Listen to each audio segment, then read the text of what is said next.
Hey, who'd you talk to? What's going on? It is me, Mike Lepre, King Michael. This is Legit Paranormal, brought to you by legitpodcast.com.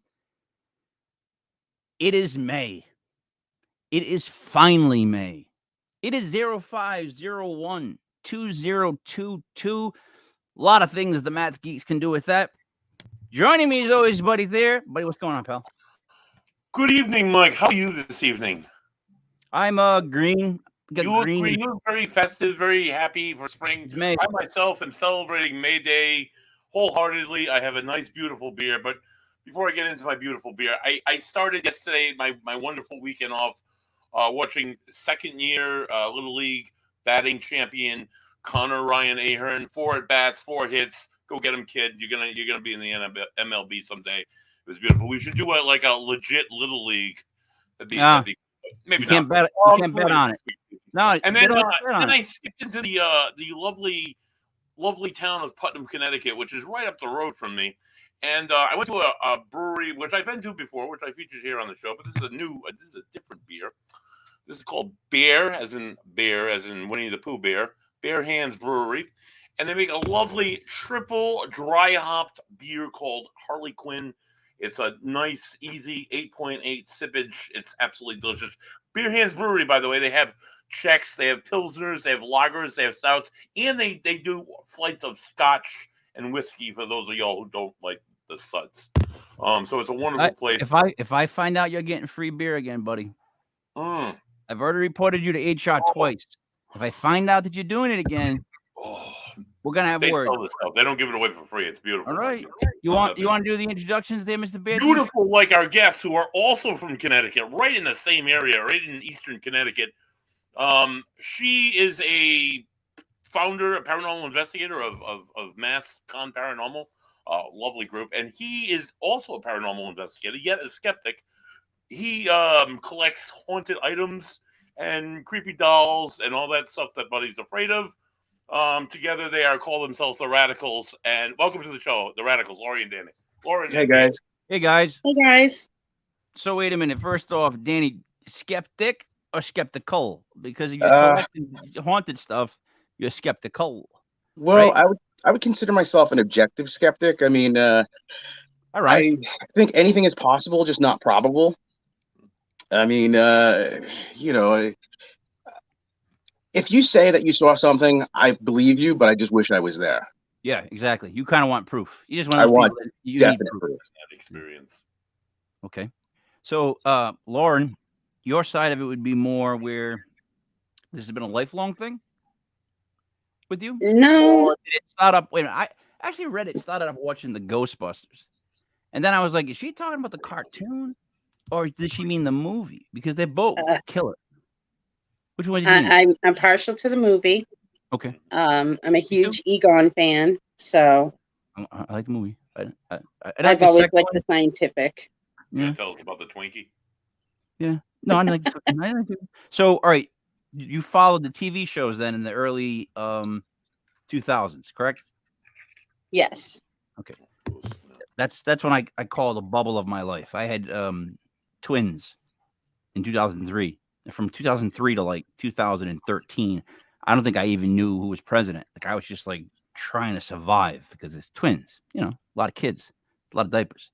But so would you say though that you have more of a natural? Because here's what I learned doing this show for a year. Some people feel that they have a natural feeling. They're very able to open themselves up.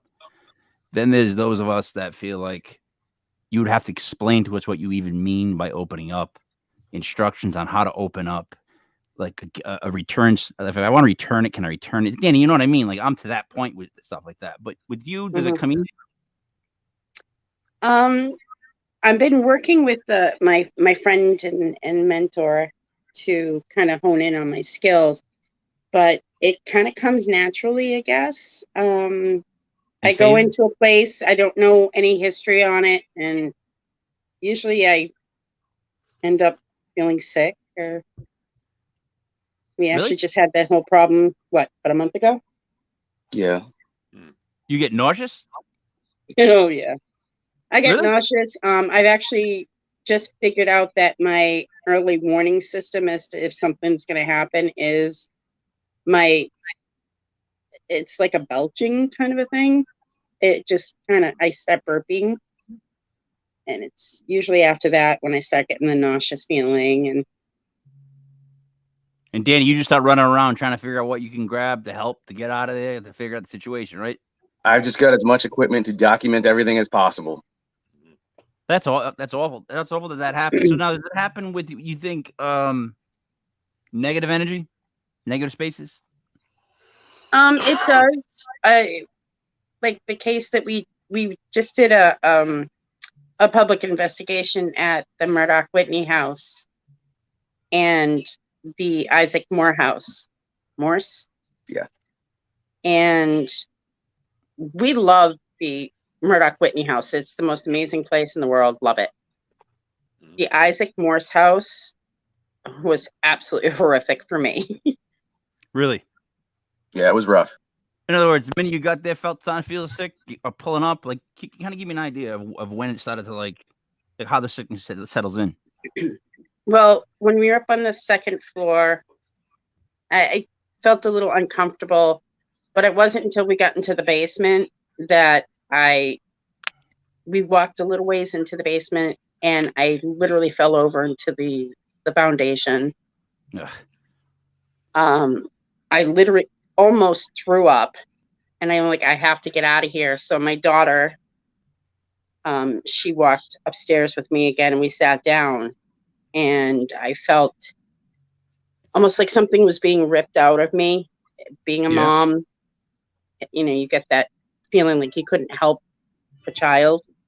Yep. And come to find out they were doing backwoods abortions in the basement. Oh. Yeah, and the room upstairs was the suicide room. Yeah, that was the gunshot one. And then there was a hanging in the basement. So you'd be more of an empath, essentially, or you're sensitive to people's experiences. That's I don't know. I get certain sensations in haunted locations, I think. And I think I can attribute it to that, but nothing like that. That's terrifying. I've never actually experienced it as much as I did when we went into that house. Excuse me. Mm-hmm. That was probably the worst experience I've had. And I mean, I've had experiences. I mean, I was literally attacked in the basement at Lizzie Borden's house. Oh, wow. And Maplecroft or downtown? What? The murder house. Maplecroft or downtown? The murder house, yeah. Oh, yeah. Awesome. I mean, awesome, but awesome. And now, Danny, you've never had anything like this, anything extreme, have you? It depends on who you talk to. I was filming some B-roll footage at the Shanley Hotel, and I may have tripped, I may have stumbled, or I may have been pushed. Did you see it, Lauren? Did you go down? Did you see him fall? No, she didn't see it.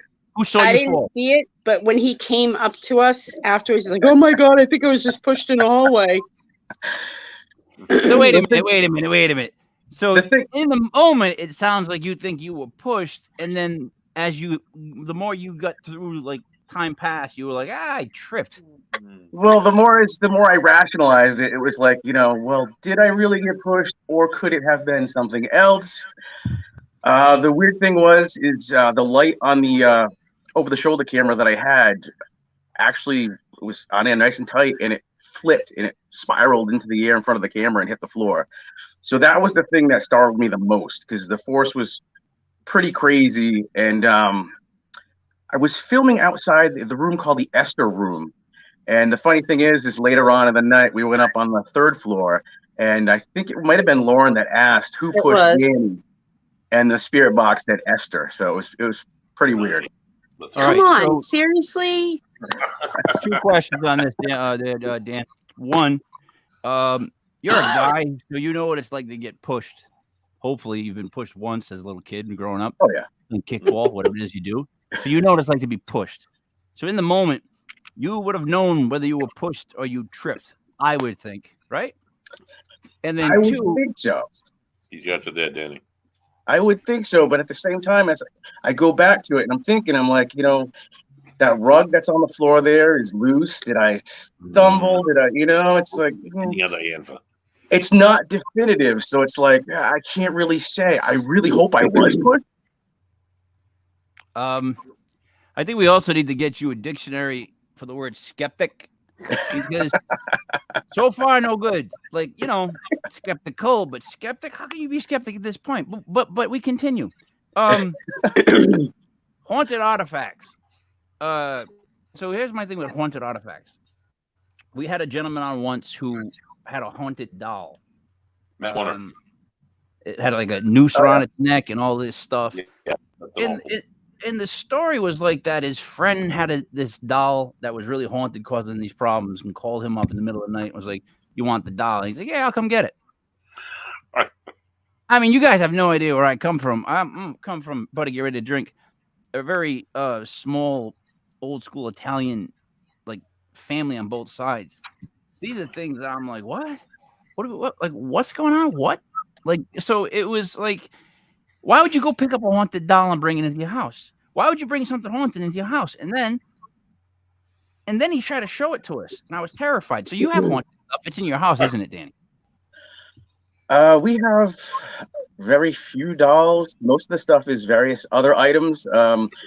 We get phone calls all the time to pick up things. It's just to help people. That's why we do it. I've been doing it for 15 plus years now. There's probably about 400 or 500 objects in our living room, and there's more in the attic. Wow. And this stuff I have never seen. Question: right. any of this stuff, any of this people that you've gone and collected for, you believe it's more their own mental illness than it is actual haunting, or is it all? You think they're all haunted, buddy? You think every single one's completely haunted? I don't think they're all haunted. You think everyone could be haunted? I don't think everyone could be haunted. I'll just throw that out. Yeah, I don't think they're all haunted, but some of them come with stories that are just like, damn, if that's real, jeez. Then why take it into your house? Help me, Lauren. No. I came into this 5 years ago. Yep. And when I first came into the family, there was only a few things in the house that really bothered me, and one of them was a little doll that would fall off the case, and the dog would bark, and I just asked him if he could put it in the case. And he put it in the case, nice. And we didn't have any problems afterwards. All right, it's interesting. So Dan, how do you introduce your house to a girl, a female, just someone you're bringing for the first time, whoever it is? How do you show that? Like, how do you explain that? Like, here's my haunted stuff that was involved with murders, but don't look at that. This is my. What do you do? Well, we've actually had some people come in before. It happened a couple times where they didn't know it was in it and they fainted. We had one person that just hit the floor, and so we had to put a warning on the front door. The front door has a warning on it stating that there are objects that are haunted that have killed people, things like that. But in the process, we kind of spooked the UPS guy. Now he just throws the packages at the house. I bet. Yeah. I don't know why. I don't know why he. Yeah, I don't know. But the thing is, the reason that we do this, though, the reason that I've been doing this forever is to help people.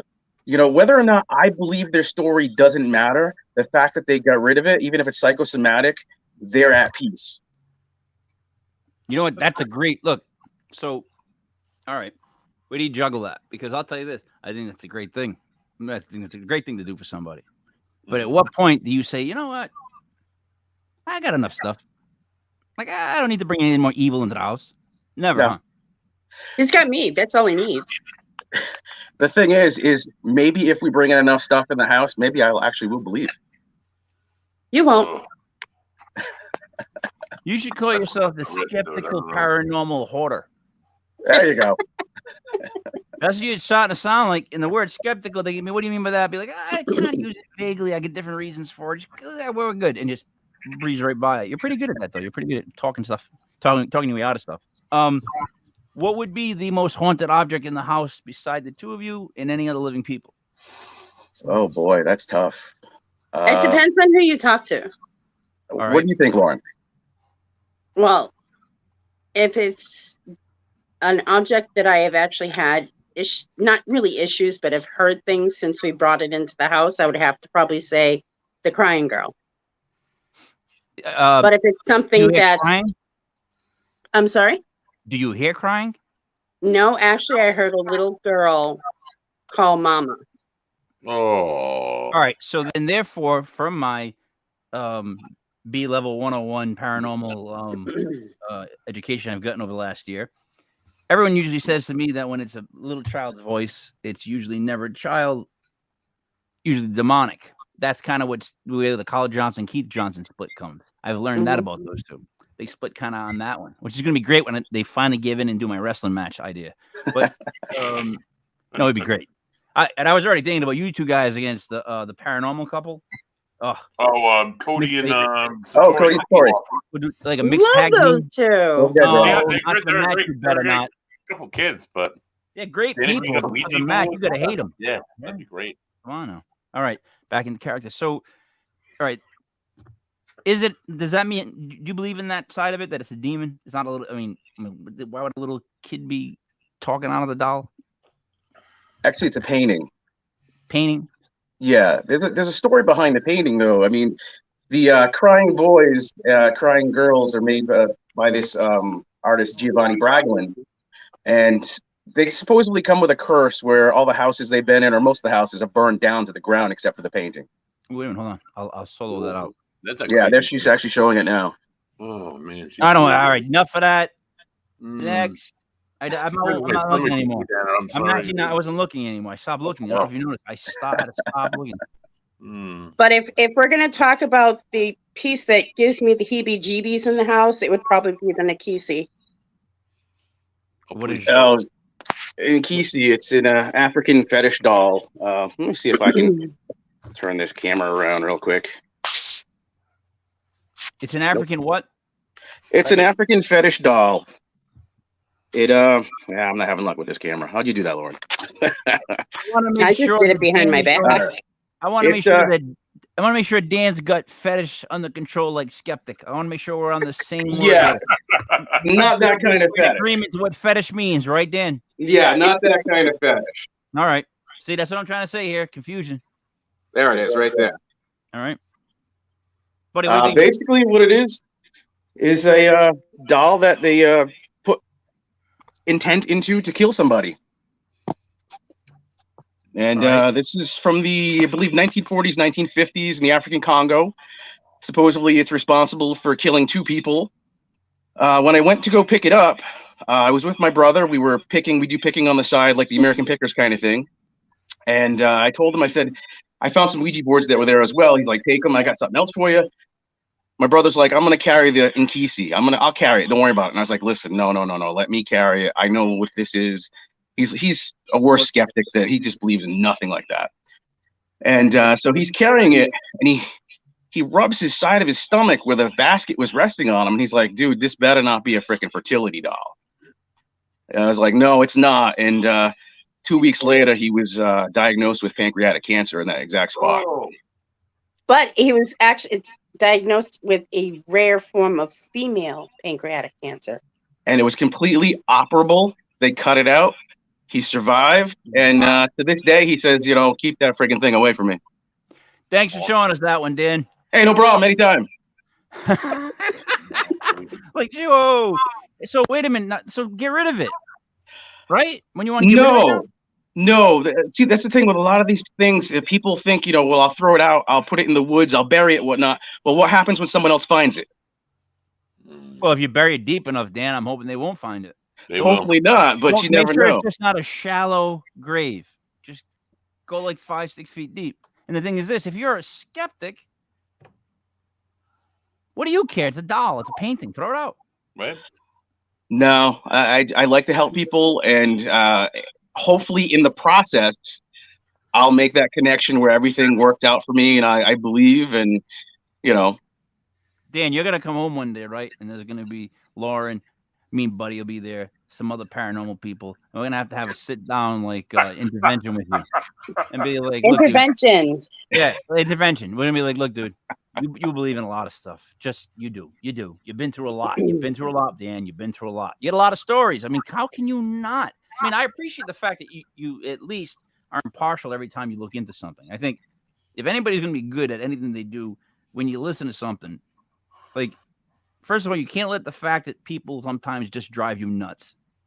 2, you can't let the fact that this other person might be bonkers.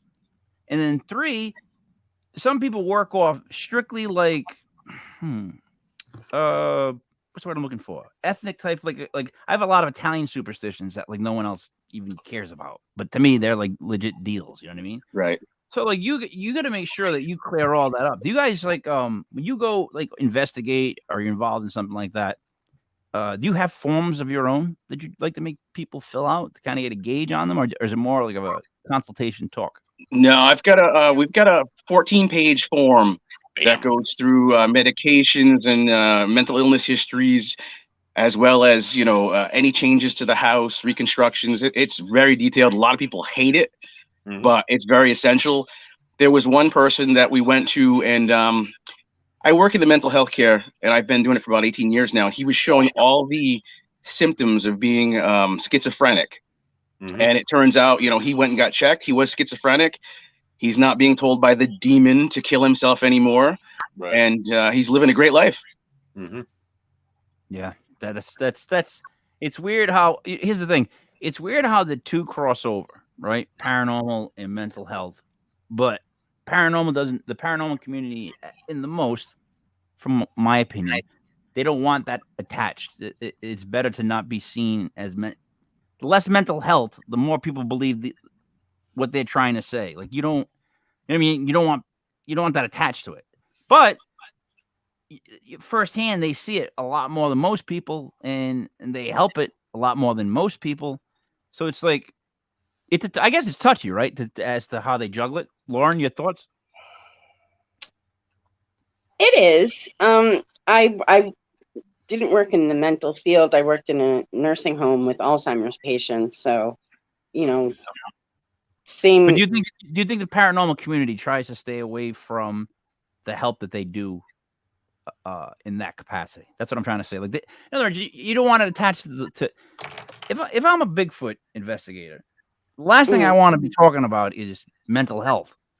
There's just something there that's just a little weird. You know what I'm trying to say to you? It's a little. So I noticed they don't talk about it as much as they should because they have such great stories of what they've done. Like the stories I've heard of how they help people in those ways are tremendous.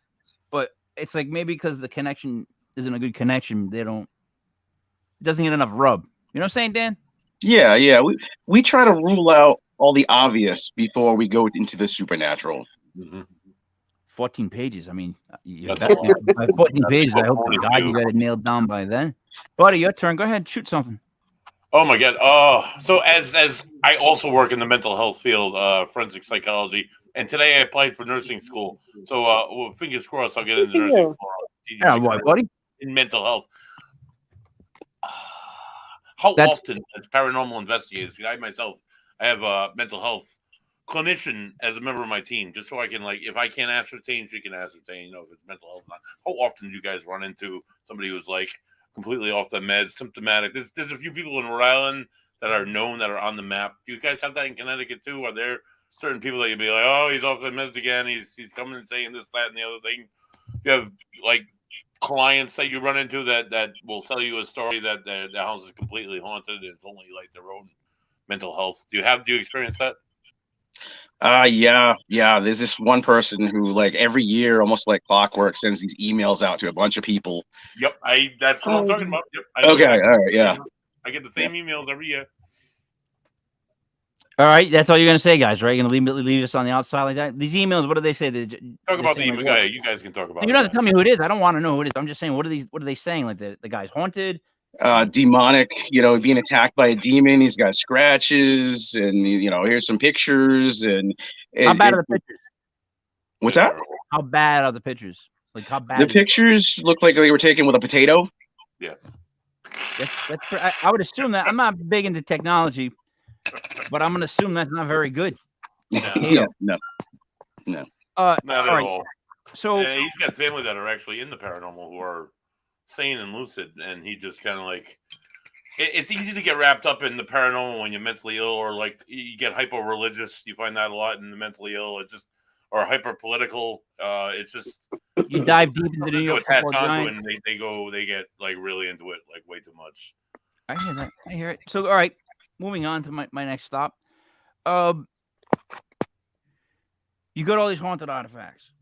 How do you know which ones to take with you on the road? Right. Like, how do you decide? Like, have you ever taken them with you on the road for stuff? I guess I should ask. Oh yeah, well we do conventions, and with conventions we take a few with us because they have very interesting stories. Okay, so it's stories before looks. Oh, definitely. The stories, you know, the ambiance that comes with it is just sometimes it's better than the object itself. Yes, Mhm.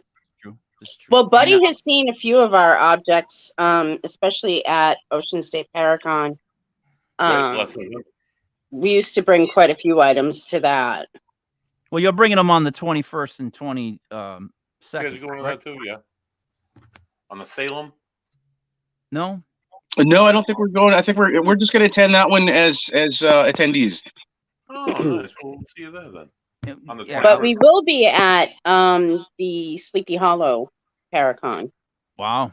Yes. Nice. That's a and nice the one. Warrens Paracon as well. Nice. Yeah. These I noticed the Paracon community seemed to be very nice.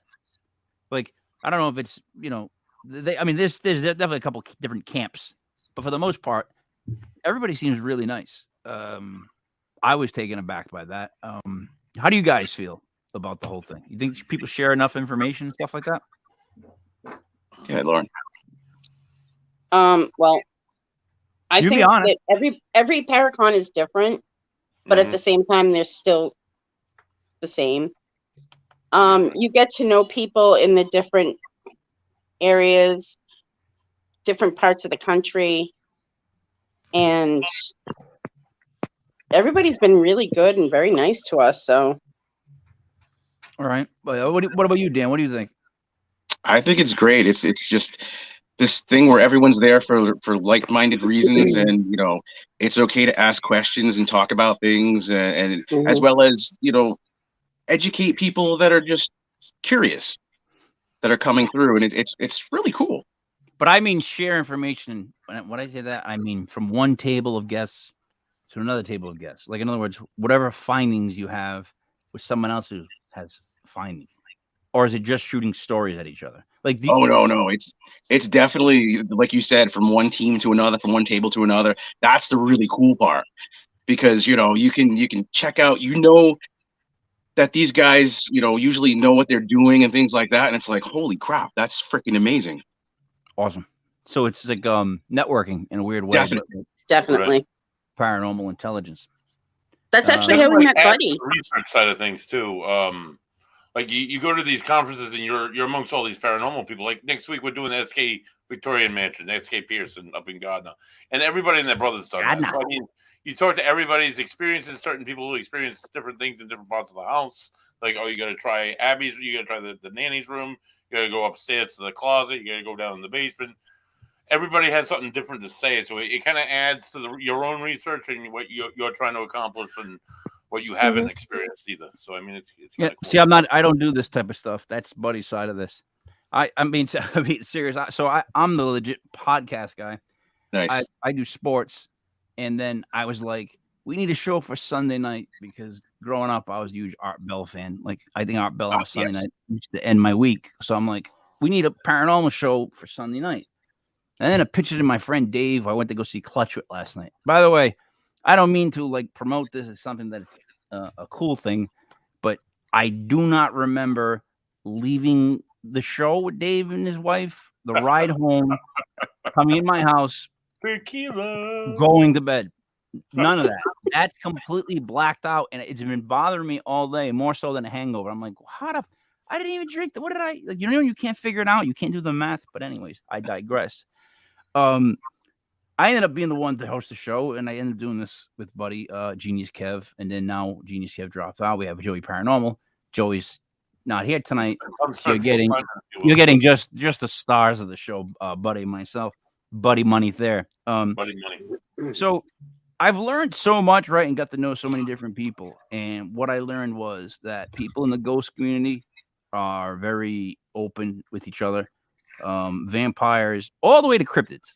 Once you hit cryptids of Bigfoot, you get a lot of different opinions.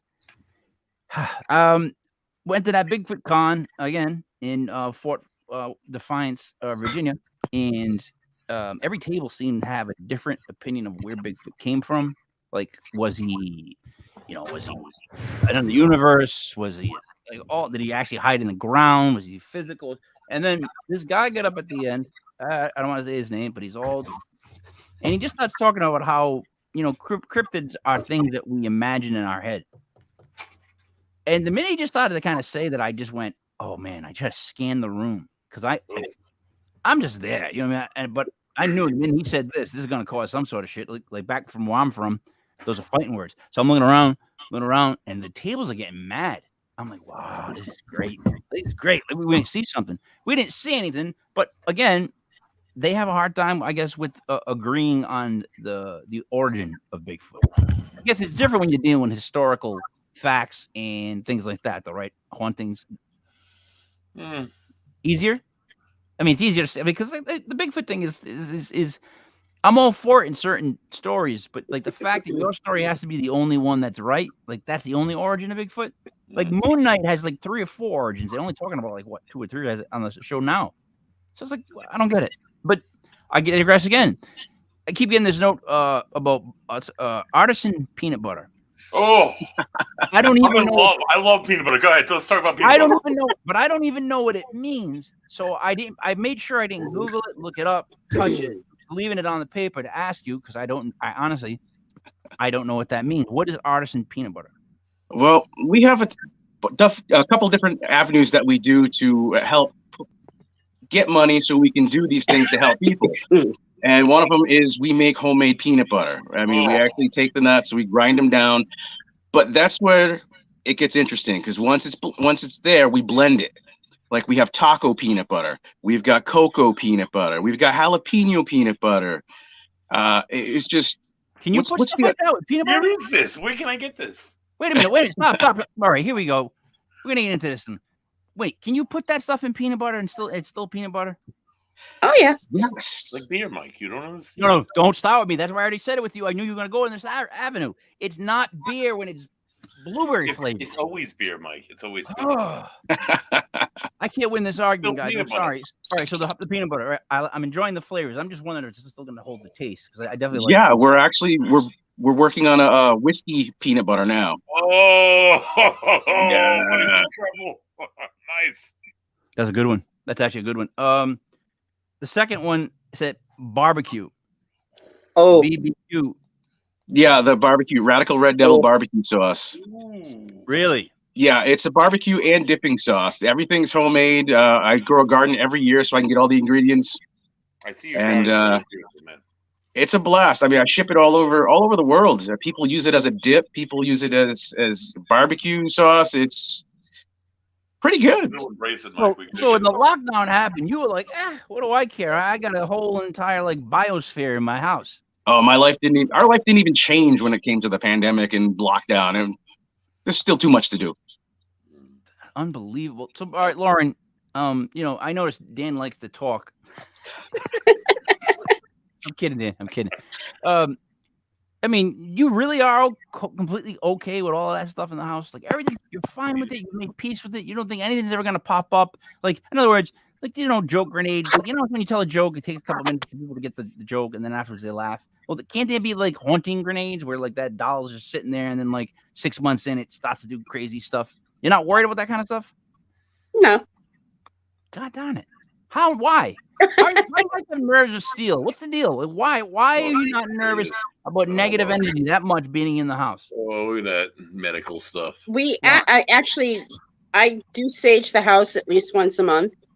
Right. I make sure to go through and make sure everything is copacetic in the house. All right. But so you don't worry about it. You don't think that it's going to get. You don't think that much negative energy in one space. All right, first of all, let's retract. let's step back. Just energy. Do you believe that it's purely negative energy in the house from this? That's cool. Or do you think you're getting it's amazing? Or do you think you're getting all kinds of energy? I think it's all different kinds. We do have items in the house that are just creepy, not haunted. We have body parts. You know what, buddy? You know the thing is, right? They were meant for each other. Right? Oh, completely. That's why I'm not the same. That's why I'm not going to get a different response, because they're just both copacetic with everything. That's just Right. That's the living room. I get a question as a sensitive, as a medium, as a sensitive, as an empath.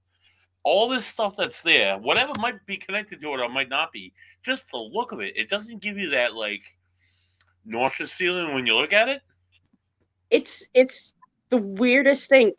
From when Danny and I first started dating, I used to tell everyone that I have no idea how to explain it, but the house is like my sanctuary. When I have had a really bad day at work, I come over to the house and I step foot in the driveway and everything just melts away. I've always said, like Danny has been told that he's a protector. So he's a protector of these items. Well, he's also a protector for me, and I think he keeps it from making it so bad for me here. I have heard whispering through the house, especially if I'm on the couch sleeping, but nothing has ever hurt me. Do you think it's the house or the artifacts? Or do you think it's you? Do you think it's the house? Do you think it's the artifacts? Or do you think it's something in you that's drawing these whispers, these voices to you? Oh, I'm sure it has something to do with me. Because somebody actually will be listening. And I try and tone it out. It happens a lot of places. It happens at my work now. I'll hear my name being called, or this is the weirdest thing. I was at work and it was probably like the 4th, 5th day I was there. And I literally heard like an ovulus say the word Satan. And I kind of looked around and I was like, did anybody else just hear that? And so nobody heard it. Yeah, right. I get an object here that was it was kind of passed down. It was something that was given to my grandfather years and years ago, and then my grandmother gave it to me when I was working at a club when I was like 19 years old. It's a blackjack. It's about this big. It was homemade. You can feel the metal piece in the end. My grandfather got it from the son of a man who was a mafia Italian. Hitman allegedly. Honestly, I've never I didn't touch the object for years and years. I stopped bouncing when I was like 21, 22. I put it in my drawer. I just kept it. I used to say to my wife, hey, when anyone comes to the door, tries to mess with you, grab this and get the bat and go to town, right? So then I moved in where I'm at now, and I saw the object again, and I grabbed it and I picked it up, and I showed it on the show one night, and honestly, that's the only time I've ever felt nauseous, sick, and like I don't even like to look at it anymore. It just makes me. I'll never get rid of it because, like, my grandfather took it in and now it's mine. But that makes you sick. Probably used in several unsolved murders here in Rhode Island, and it's definitely ominous. It definitely gives you that sickening feeling. Have you guys ever been up to Federal Hill in Rhode Island, Providence? I don't think I have. It's you gotta go. I mean, for the food alone. It's such a historic area in Rhode Island.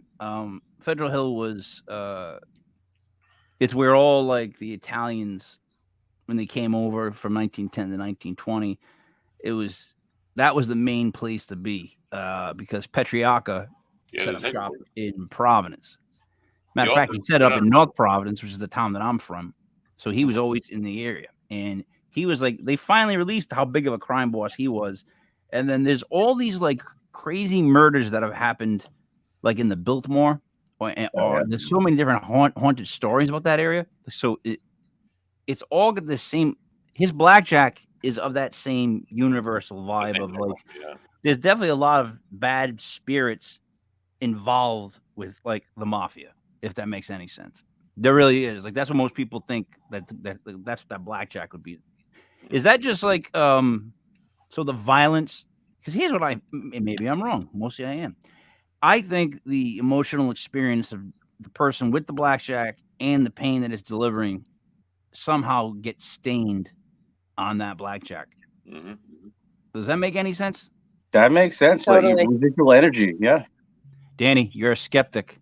I Ask me know. a question first. But I'm telling you, man. I want to believe.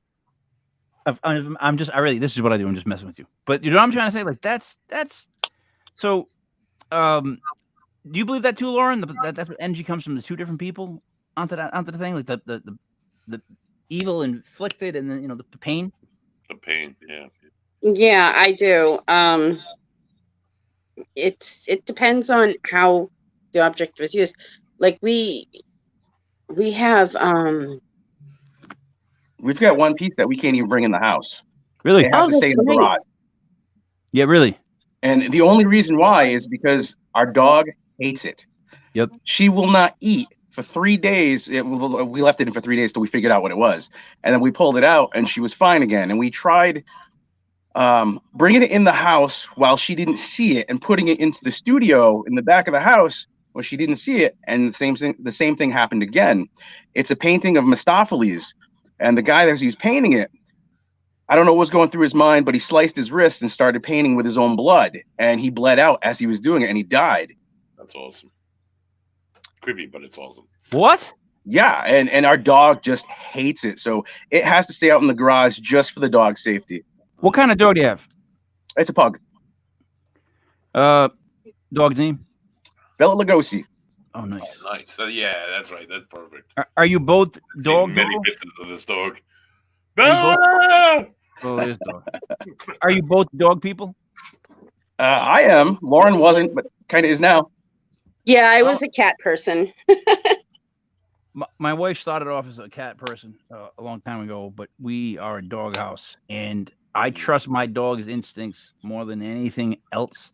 I almost let them go ahead of me sometimes into rooms because, like, the puppy one, the younger one I have, he's a year and like 3 months old, 4 months old. He wants to get in front of me anyways. But I always feel like, in general, if there's something wrong, they'll know about it before me. And Definitely. again, I don't know why I think I'm that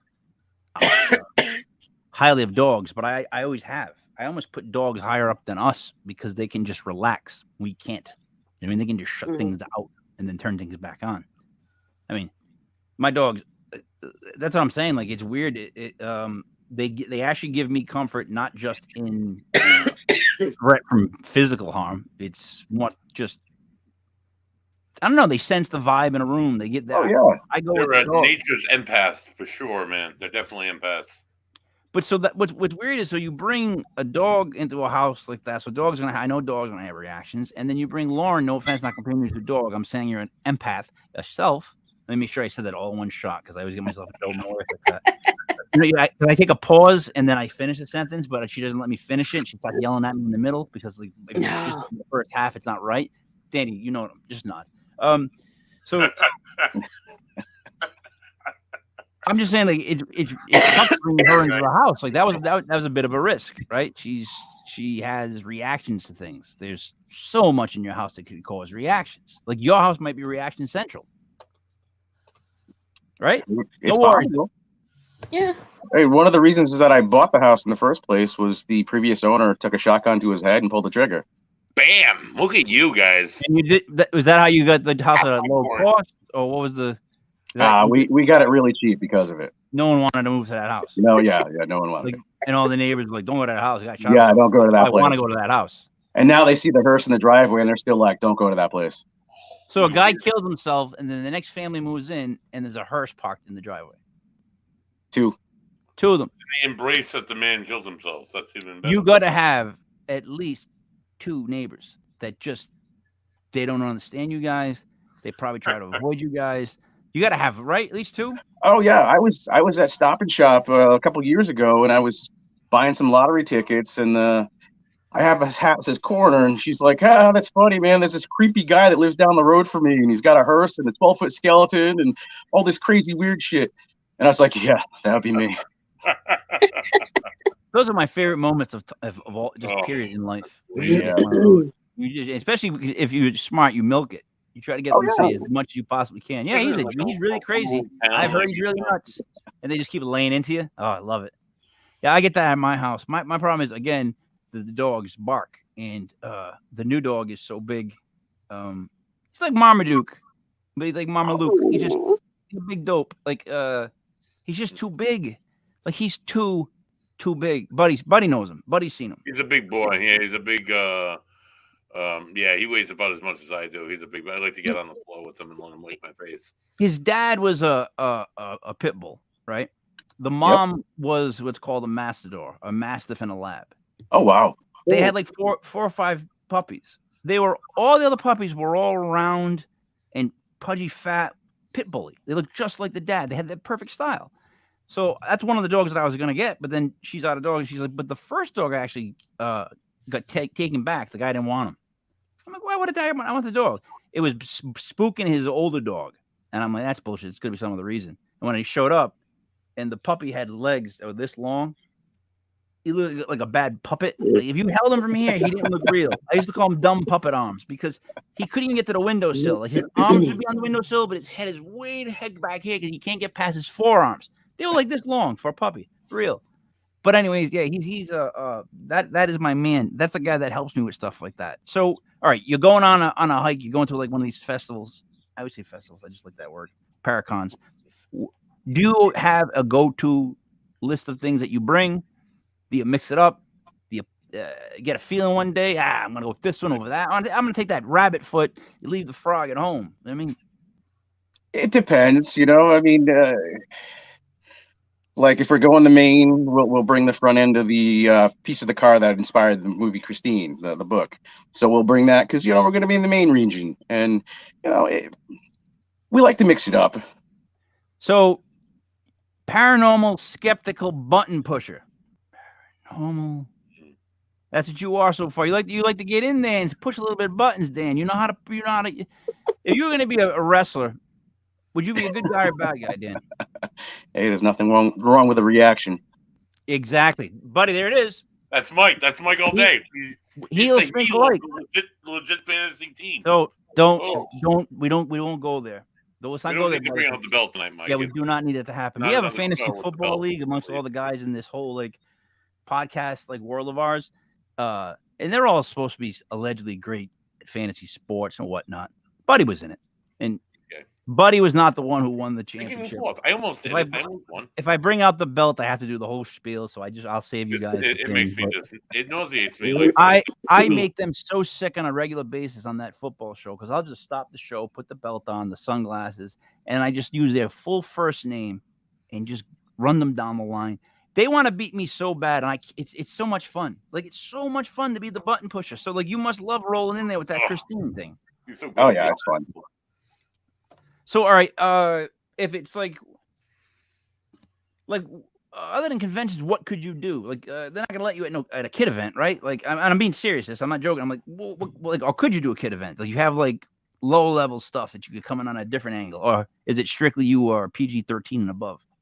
I would say, as far as the museum stuff goes, it's very touchy because a lot of the stuff is related with death, and that kind of depends on the parents and stuff like that. But we do children's events as well. Like, we'll do the paranormal thing at the graveyard. We'll picnics at the graveyard and things like that, where you pick a gravestone and then you do research while you're there on that gravestone and try to find that person's history, and you eat and have a picnic and a grand old time, which a lot of people don't realize. That's what graveyards were for. It was basically a park. You would go and have a picnic with your loved ones that passed. Mm-hmm. No, that I agree with you. That I know that's what that was for. Yeah. So in that aspect, yeah, we can, there's children and stuff like that. But when you start getting into like, human brains and an arm and, you just made me think of this. Like, so you get no complaints from the families? Not personally. I mean, I'm sure they said something behind our backs. That's what I was thinking. Like you were just saying, like you're afraid to say show some stuff because of the people that were associated with it. And then I'm thinking, well, then who's associated with them? Because you got to have some angry people that are like, give me so and so's thumb back. Yeah, there was. I think there's like every so often I'll feel like, by the time we're done, it's like, hey, the cops weren't called. That's pretty cool. That's an awesome feeling. You got a bit of a rock edge to you, huh? You're like a bit of a rock and roll type guy there, Dan. Yeah, I was in a band and we were in a punk rock, shock rock kind of thing. Awesome. Yeah. When did you play? I played guitar, bass, as well as vocals. But I mean, when did you play out? Oh God, this was from the early '90s through mid 2008, somewhere around there. So did you ever get down to Mass, Rhode Island? Oh yeah, we've played all over. I mean, we were asked to never come back to CBGB's. That's awesome. I was in a band for 12 years, and we released 3 CDs. We did a lot of touring. That's awesome. Kind of how I met Buddy. That's a whole different life. That is. Completely. So that's why I wonder when someone goes to Paracons, multiple ones, constantly, someone that makes that almost like that's what they do. It's got to be hard to gear up, get ready. Just because coming home is a whole unloading process, and then leaving again, and because if you really look at the week, when you're coming home on a Sunday, you're really losing Monday, almost Tuesday, and then you're really losing Friday for prep. It's just tough. Is it like that with you guys, or do you like to keep your pace of what you attend and what you do? Well, I kind of stay out of Danny's way, like the last 3 days before Paracon, because he gets to be an angry bear sometimes. I get into his zone. Into a mode where, and I unfortunately I try to be a perfectionist, but I don't try to be. It just happens, and so it's like I have certain ways that certain things get done, and she takes care of the other stuff for me, and it just flows. Now, when you guys wait, buddy. I just want to get this one line out because I want to make sure get out. My God, I'm sorry, buddy. I try to be a perfectionist, and then you said I don't try to be a perfectionist. I am. Those are your exact words. I love those words. Like that sounds like it comes from a guy with an ego that's so big. I don't try to be a perfectionist. I am. Wow. Imagine that. He's perfect, buddy. He's great. Oh, no. Definitely not perfect. No one said a word. I'm like, this guy is really smooth when he talks. Like, no people aren't his word. Not perfect. I like the presentation to be as perfect as I can get that presentation. I want people to go home and be like, oh shit, that was crazy. Yep. So how do you? All right. So that's exactly where the band mentality comes in, and this is where I can relate to you. We refuse to be background music. If I was on stage and you were in the bar, I was going to talk to you somehow. I was going to make sure you heard that we were on stage, and I was going to tell you to turn around. Buddy, can I think you can attest to that? It was like we're not. I hate bands that get on stage, don't address the crowd at all, and just stop playing. And the crowd just doesn't know if the show started, what's going on, who's this, the other, and it's done. So it's like you gotta be like packaged, and you gotta be in people's faces in a positive way, but also gotta be a bit of a fire starter. The last band that I was in, the singer, who's about a 300-pound guy, he would come out wearing nothing but a maxi pad that was duct taped to him, and covered himself in Vaseline and feathers. Nice. So yeah, it was definitely get away from the bar. Let's check this out. Lauren, as you hear these stories, do you ever reconsider your decision? Like, I mean, and by that I mean Danny as a whole. Like he keeps telling stories that are so phenomenally out there wild. He seems so normal, which is scaring me even more. But you see him as a protector. You're not scared at all. No, actually, I'm very proud. I mean, I've never heard him play before. He doesn't play in front of people unless he's on stage. But no karaoke, right? I don't do karaoke. Me neither. I don't like karaoke. It's like, why would I do karaoke? It's almost as like if that was your job, why would you go do a fake version of your job Exactly. with a bunch of girls yelling "woo"? But there's always that group in the room. But so I tried really hard for almost an hour now to get Lauren to say one bad thing about Danny, and I'm gonna lose this, I guess, because she just everything I say, she turns and flips, and makes it a positive. I mean, he's a perfectionist, so I'm starting to figure out now that I'm obviously wrong about all this. So all right. So Dan, do you like to make the decisions for what's next with the two of you when it comes to paranormal stuff? No, definitely not. We're a team, and a lot of the times hers makes a lot more sense than what I come up with. So it's like, yeah, let's where I tend to be focused on one thing. She's more well-rounded and will direct me. She's basically my handler. So you're like Randy Macho Man Savage, and Lauren is Miss Elizabeth. There you go. Right? Kind of. But yeah. more brains. Kind of a cross between Bobby the Brain Heenan and Miss Elizabeth.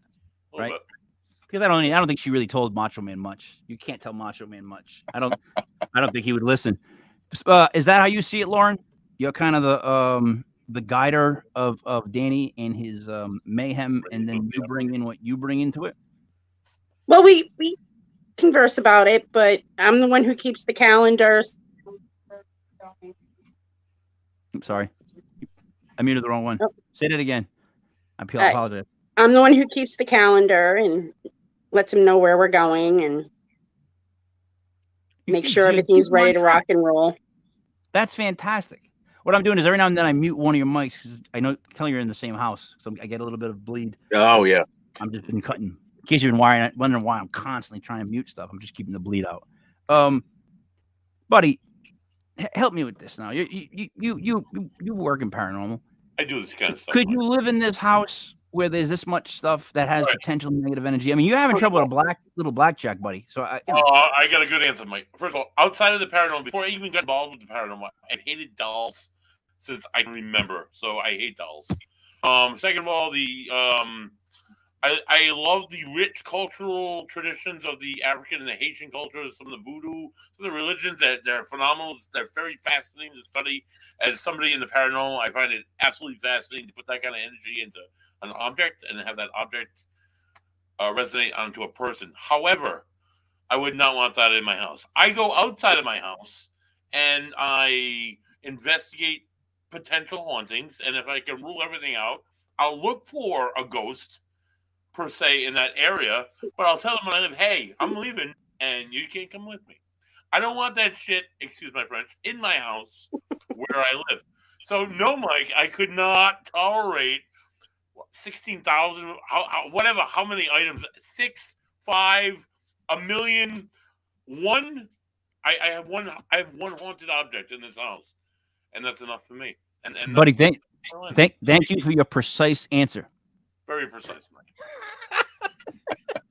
This is just something we do. I feel bad because the other guy that's on here, Joey Paranormal, we usually use him as a lot of jokes just to have fun. This is what we do, and he knows, he gets it. But we had a guest on who didn't get it, and he just started to feel bad for Joe, as if like everyone's, and it made me even laugh even more. Like people being mean to Joe. It's like he's a little guy. Mean to Joe, you know.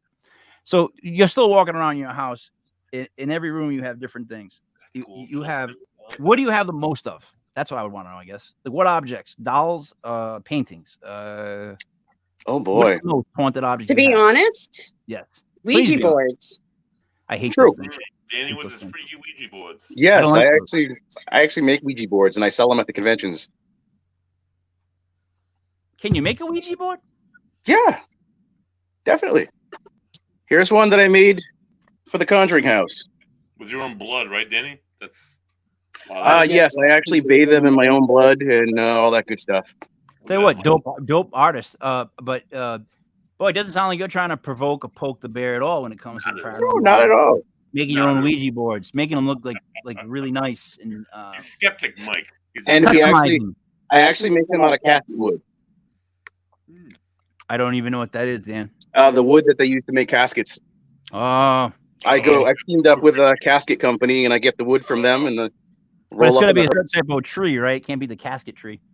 I Wood doesn't come in the I casket have tree. I no hope to idea. God not. It's pretty cool because you walk in as they're making all the caskets and stuff and load it up and go home and make some Ouija boards.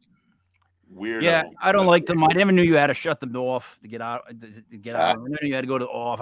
Nobody knows that. I don't think that rule's in the goddamn box. I don't think it comes with it. I don't think anybody knows you need to close something out on a Ouija board, or you could risk the chance of leaving it open. And then there's been all these weird, strange events of things that have happened as a result of that.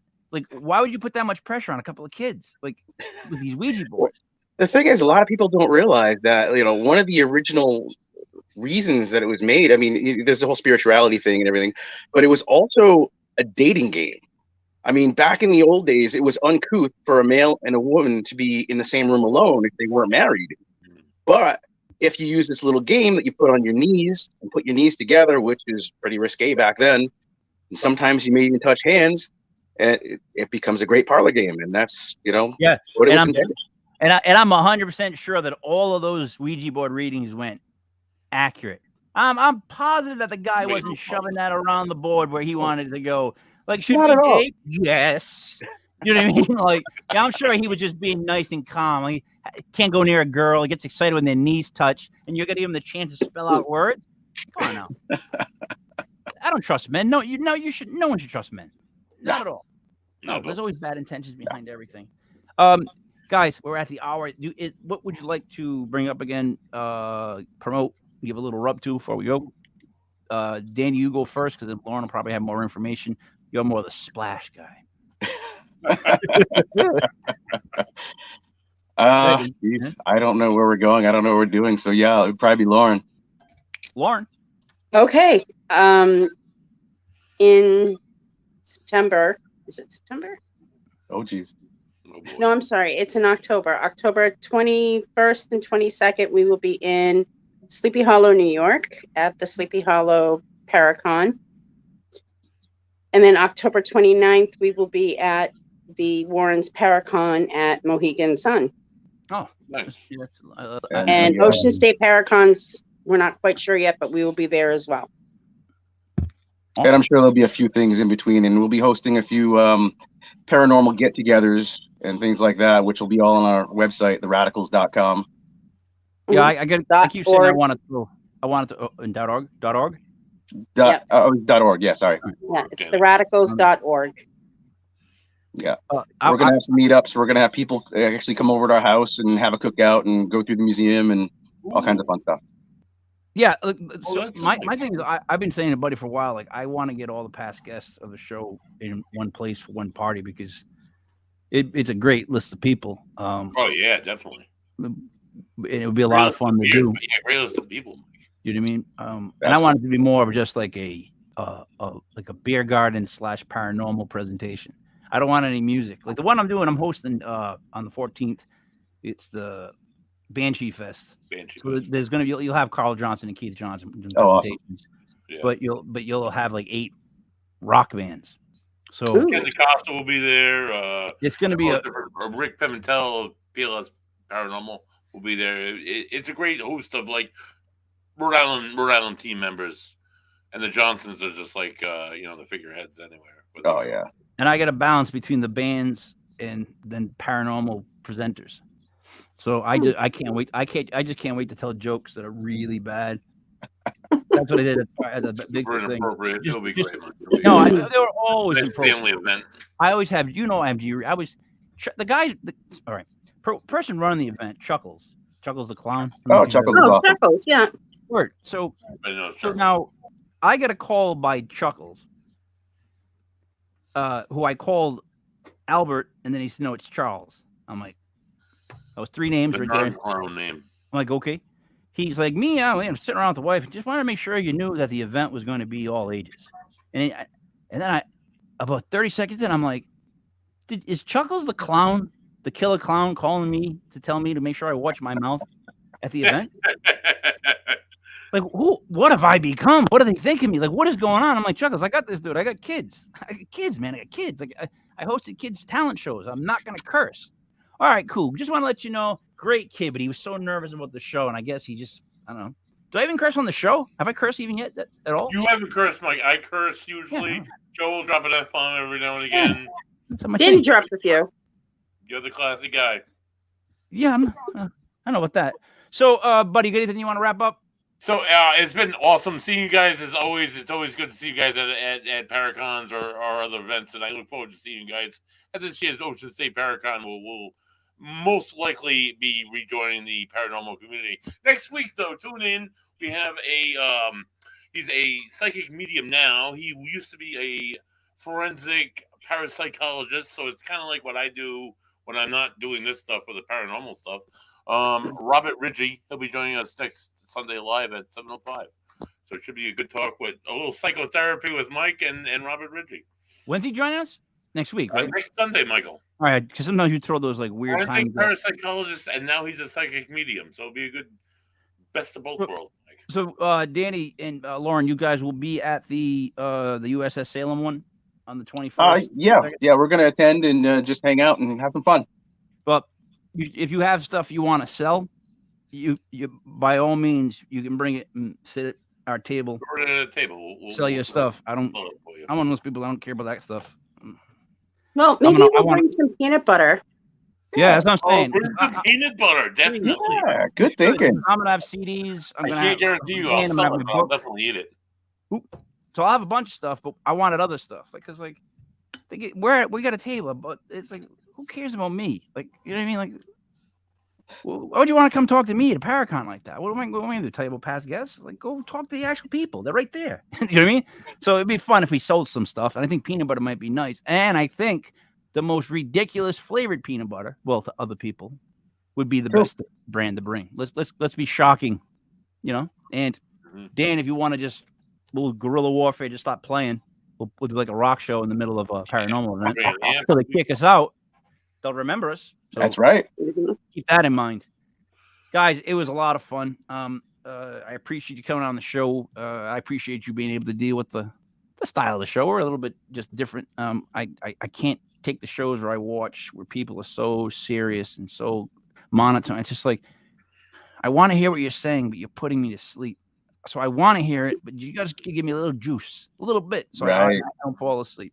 You guys are very good at that. So for Danny and Lauren Radical, for Buddy Money Theory, it's me, Mike Leopard King, Mike Elders, was Legit Paranormal, brought to you from www.legitpodcast.com. That is legitpodcast.com. We will see you again next Sunday.